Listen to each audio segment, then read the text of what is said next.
Welcome back, everybody, to Make Your Good Business Great. Today, I have the pleasure of introducing Jesscia Mehring, and she's from the Content Lab.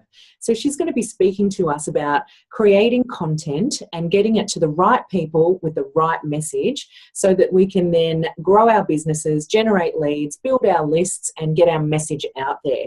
Welcome, Jesscia. Thank you so much for having me. I'm so excited to talk to you today. We're excited to have you because we all get a little bit lost in trying to create content.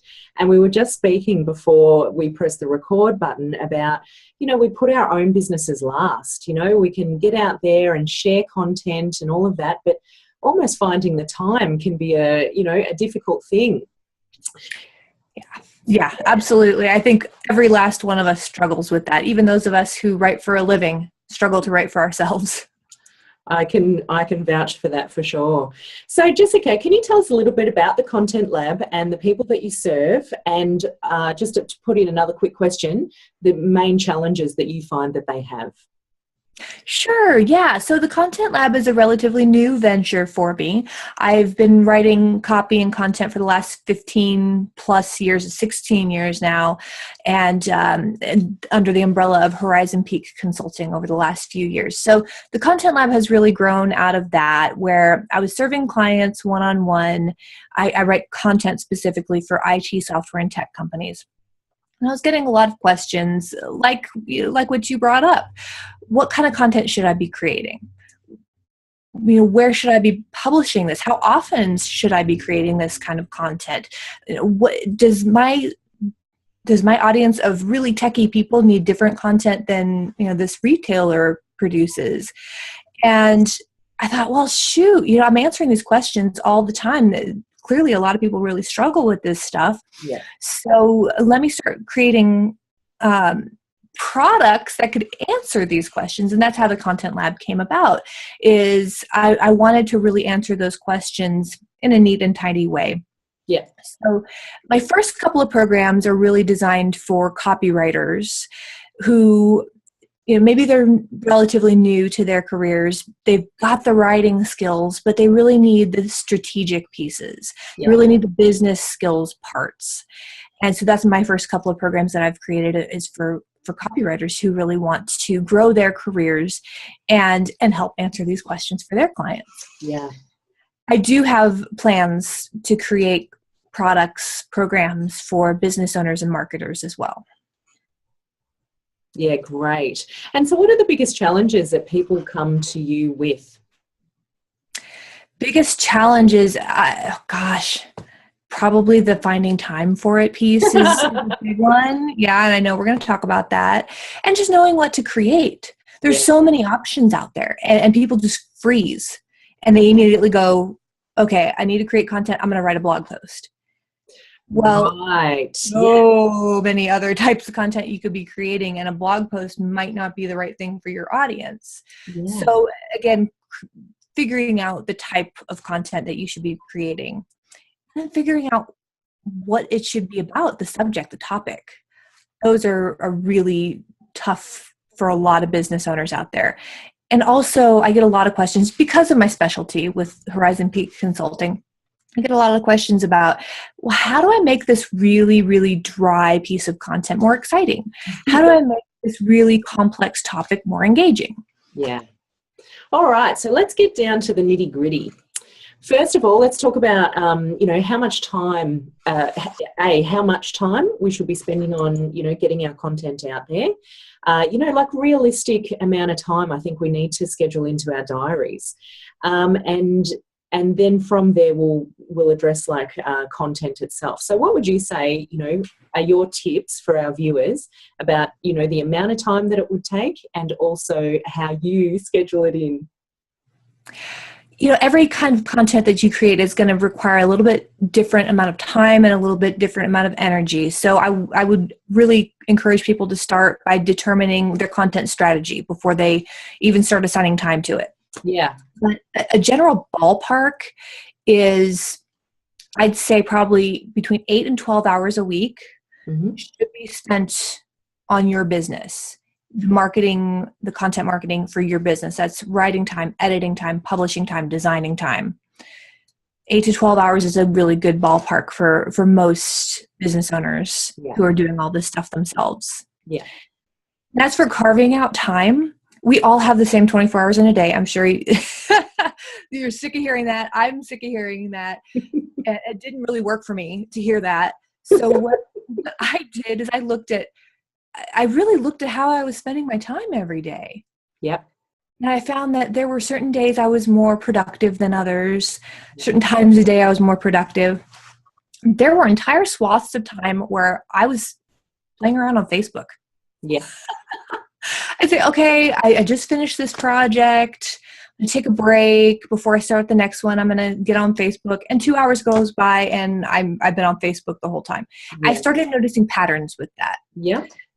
So the time that I was playing around on Facebook or doing anything else that would really be counted as unproductive and not necessarily invigorating. Yeah. You need to take your breaks. You need to do things that energize you. Of course. There are things like playing around on Facebook that don't do any of that.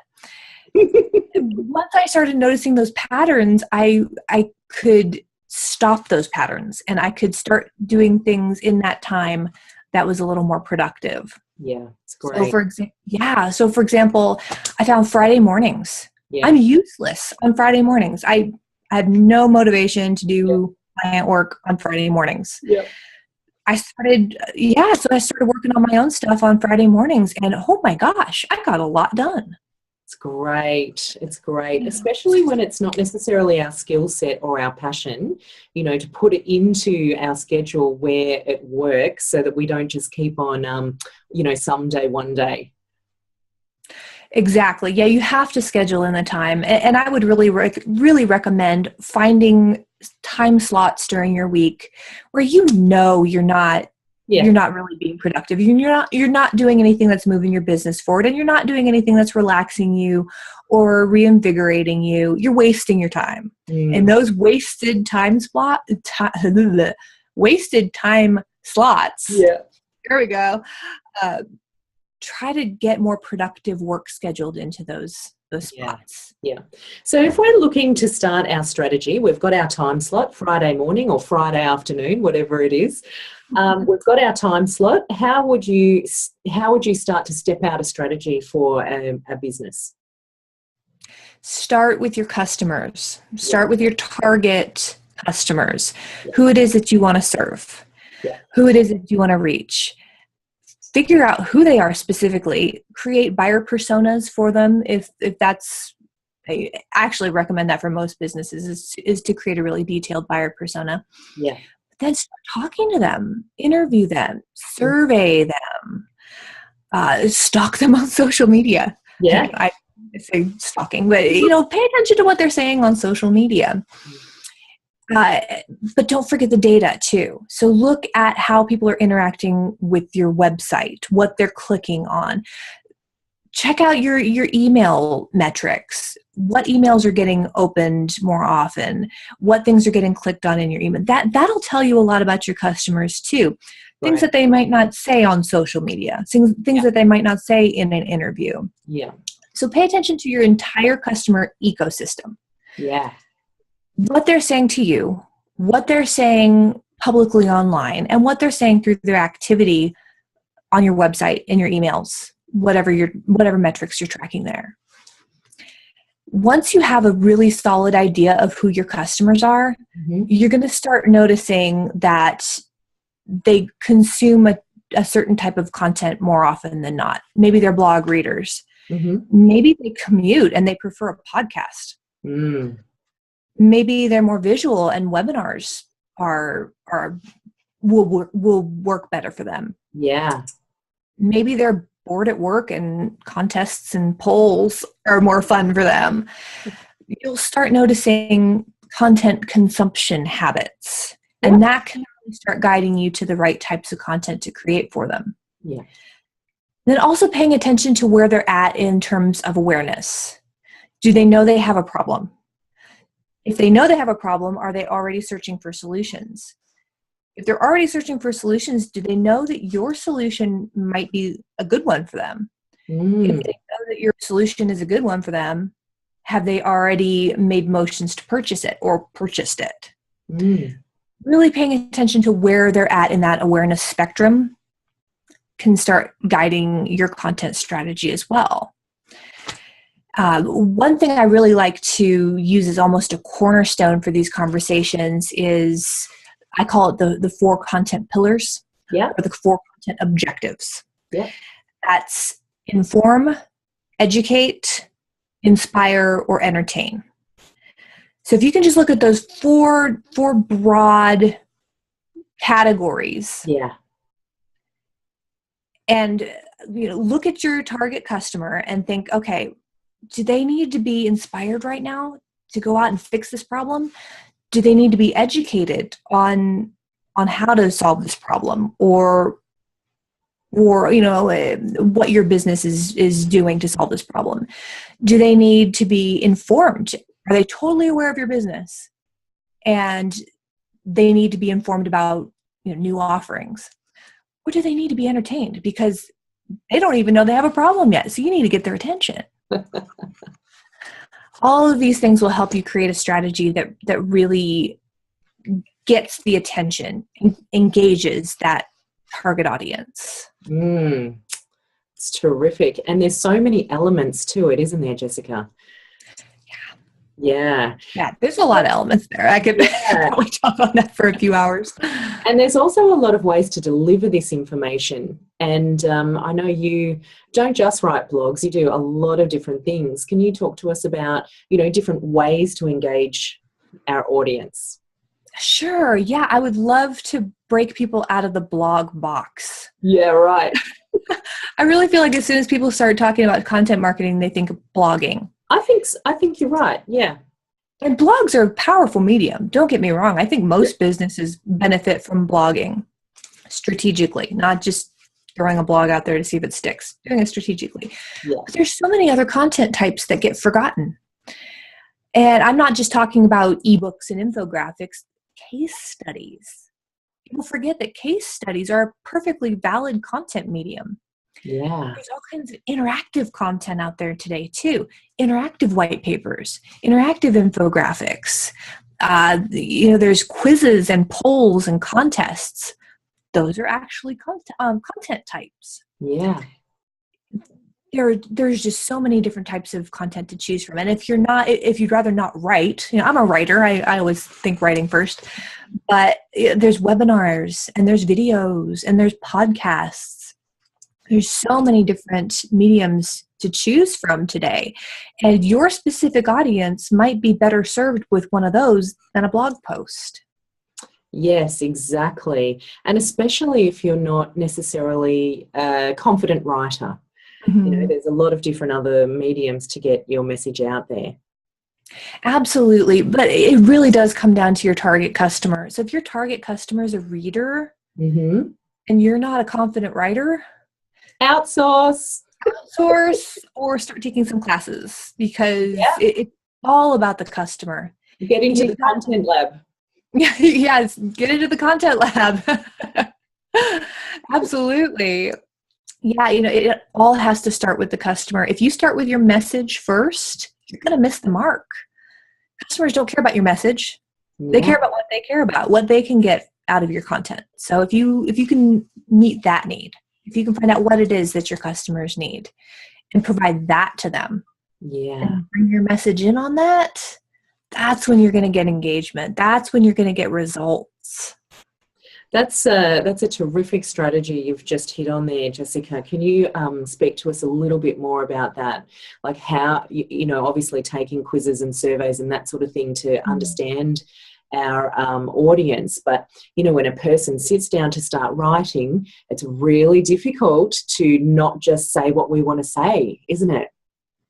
It really is. And I see this all the time, especially in the tech space, although I'm sure most industries suffer from this. And I really see this more with informational content than anything. So blog posts talking about a new product feature, for example. Yeah. They immediately start talking about, oh, we just launched this product feature and it does X, Y, Z, and we're so excited. Good for you. What is in that for the customer? Yeah. What is it? A customer is going to flip right past that blog post. They're not going to care. They're going to delete that email. You have to start every piece of content with something that matters to the customer. So if you launched a new product feature and it solved a problem for the customers that they had been begging for you to solve, Yeah. start there. What was the problem? Outline the problem. Say, we heard you. You've got this problem. Now we've got a solution for you. But start with the customer. Start with what they need. If you just dive straight into your product feature, you've lost the audience before they even click the headline to read the post. It's great. I think, obviously over the past, 5 to 10 years, marketing and content has definitely changed. And years ago, when I first started working, definitely, you would just inform the customer of updates to, this bit of machinery or, that sort of thing. And that was totally acceptable and widespread in the marketplace. But these days, I think even when we're launching a new product or, a new innovation, people still want to have their own needs met to then continue with the engagement of whatever, content that you have put out there. Exactly. There's just so much content out there now. We're fighting for attention more so than ever before. Your content has to knock it out of the park. You can't just create mediocre stuff anymore. You can't blog just to blog. You can't be formulaic in what you're doing. You really have to know your customers and create content that helps them, that solves a problem for them, that changes their life in some way, gets their attention. Because otherwise your message is going to get lost. No one's going to read those product feature blog posts. It's just not going to happen. There's so many other more interesting articles out there that they could be reading. Right. You're not going to go looking for that on your website. And if you send it to their inbox, it's going to get deleted. So you have to approach even product feature updates. Products that we love. Yeah, from that customer focused standpoint. What is it that they can get out of this? Terrific. Now, do you also, Jessica, with the Content Labs, speak into how to generate more clients? So obviously content is part of that, but how do you, what is your advice for generating more engagement, and then bringing in the clients? So obviously the content is for engagement, but then how do you reel them in with your fishing rod? That's a really good question. And it's going to be different for every business. It's going to be different for every customer. I really think that you need to start with your business goals first here. So what is your metric for success? You mentioned getting more customers. So, making more sales. That can certainly be a business goal. There are other business goals to consider here too, though. Like building credibility. Perfect. Or boosting visibility. If you're in a crowded marketplace, really, putting yourself out there more. Growing website traffic, growing your email list. These are all business goals that you can create a content strategy to point toward. Yes. So getting more customers is certainly probably the biggest business goal of all. Yeah. But let's not forget that there are other goals that you can meet with content. Oh, that's right. Well, I actually consider content as being one of the cornerstones of bringing in new clients, because as you say, you bring in that credibility, you bring in, the fact that they may have been you may have been providing content for over a year and then something just suddenly switches on. They know you're there for the long term. There's a lot of different goals with our content strategy. And, one of my golden rules, and I'd love to hear what you think as well, is to even just provide an 80-20% of 80% shared content and then 20% talking about your business, so that you don't overwhelm anyone, but you still provide offers to your clients or your potential clients, so that they have something to act on to come into your business. That's a really good rule. It really is. For everything we do in marketing. That's a really good rule. Anything we do in life, I think, Jessica. Yeah, I think you're right. Eat healthy, 20% ice cream. Hey, I love that idea. I'm totally on board with that. I think that we also need to think about warming people up to the sale too. Yeah. And there's an old copywriting formula called AIDA, AIDA, attention, interest, desire, action. Yeah. And that can be a really good way of looking at warming customers up. So depending on what kind of content you're creating, I hope you're sending emails. I hope you're sending your content via email, because email is still by far the best way to get engagement with your customers. Mm-hmm. Your customers are always going to be checking their inboxes. Mm-hmm. And it's so easy to just hit reply on an email, right? Rather than go search through a website for content. Yeah. But, doing that in a strategic way to warm them up. So getting their attention first, it's that A in AIDA, and then creating a piece of content that drives their attention or interest rather. And then building desire. You start talking about your product a bit more specifically, and then asking people to take action. And that can be a blog series. That can be a mix of blog and white paper and infographic, but thinking about introducing people to the idea and then warming them up to the sale. That can be a really, really effective way to get customers through your content. I actually do this through email series and blog as well. Yep. When I'm going to be offering a new product on the Content Lab, I start writing content around it 6-8 weeks before I launch, and I start driving attention.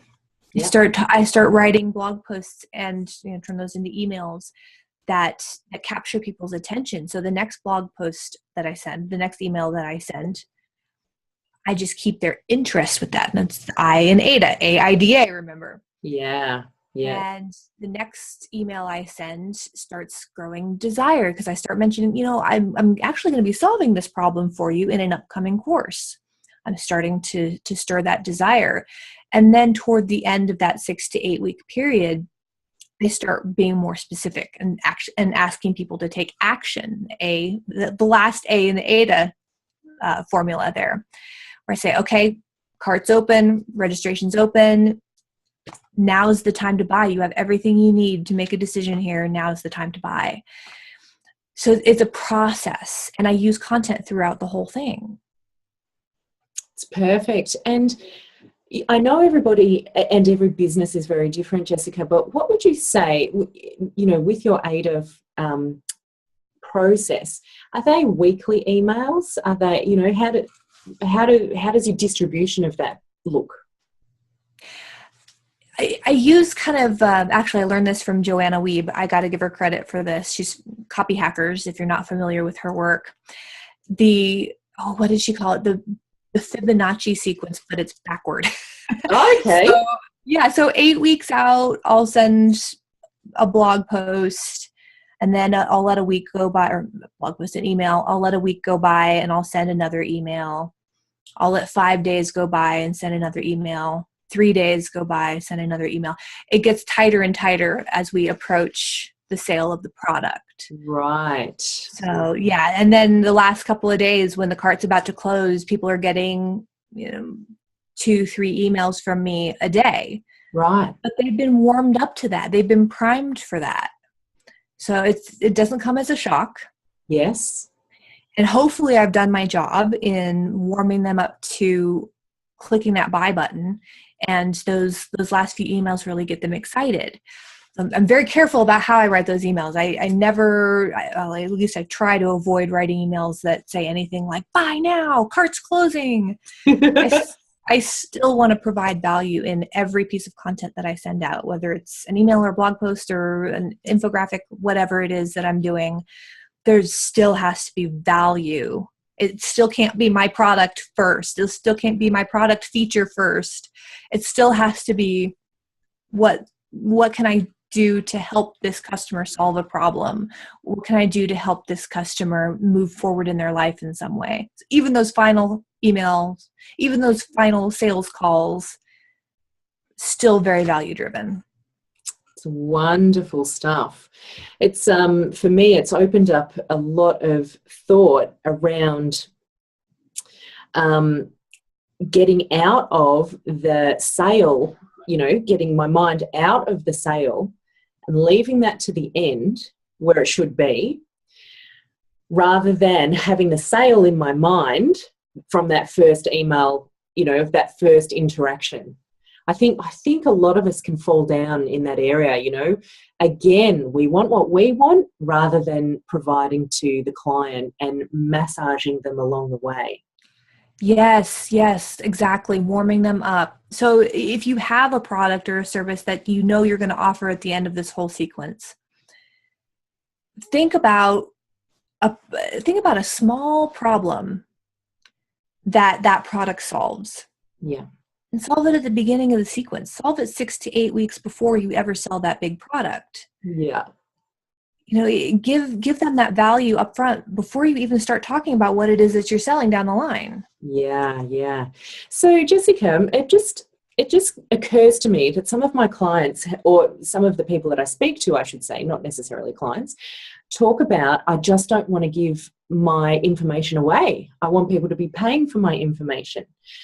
And do you have that as well? Do you have that conversation with some of your people as well? I think that's a common conversation for a lot of businesses is, I can't give my good stuff away for free. Right, exactly. So what do you say to that? How do you how do you assist people to move beyond that? Their information is unique and their their own IP and not to be given away. We're all human at the end of the day. And we all, I think, react in the same way, where if we get a really awesome piece of content or a really awesome solution for free from a person or a business, and then they ask us down the line to make a purchase, we're going to remember all the value that we got from that free content or that free solution. And we're going to think, well, if the free stuff was that good, how much better will the paid stuff be? Yeah. I mean, I think all of us have gone through that thought train. Yeah. Many, many, many times. Yeah, absolutely. You have to give your audience a little more faith, a little more trust that they're going to recognize the value that you've given them. Yeah. And trust that you're going to provide even more value with a paid product. Yeah. And with most paid products, you're making the solution convenient more often than not. Instead of making them go out, they could probably find the answer to their problem by Googling. Yeah, that's right. Yeah. Your solution just makes it easier. They don't have to spend hours on Google. They spend however much money with you, and boom, the solution's right there in their inbox. Yeah, it's beautiful. Right there on the webpage. It's a beautiful way to look at it. Yeah. So I'm trying to remember what your original question was, because I feel like I've gotten off track here. Oh, no, you're still so on track, like the giving it away, like how do you coach people through you don't have to hang on to that special information. You can give it out. Yeah. More than likely the information's already out there. You're making it easy and convenient for people to get it by offering them that paid product. Yeah, it's brilliant. Well, gosh, we've covered so much here today, Jessica, and it is such a big topic. But, I always ask my beautiful experts at the end, there would have been a book. I mean, you would have read heaps of books, especially you. Is there one that's really made a big difference in your life? In regard to business? Oh, yeah, in regard to business. I have to say Influence, The Psychology of Persuasion by Robert Cialdini. He just came out with a new book called Persuasion, which I'm in the process of reading. Yeah. But Influence, it was his seminal work. I've read it multiple times years ago. The first time I read it was years and years ago. And I still use what I learned from that book. Brilliant. Every day in my business, in my content, in my life. It's very, very good stuff. Brilliant. Well, we can try and get our hands on that one as well. And who in the, who in your world is your guru? My guru. Wow. There's so many people that I really admire. You can give me a couple. Definitely Joanna Wiebe from Copy Hackers. Yeah. She's a dear friend of mine and a mentor. I'm so blessed to know her. I've gotten to know Tara Gentili over the last year, and she's really been a source of inspiration and insight for me.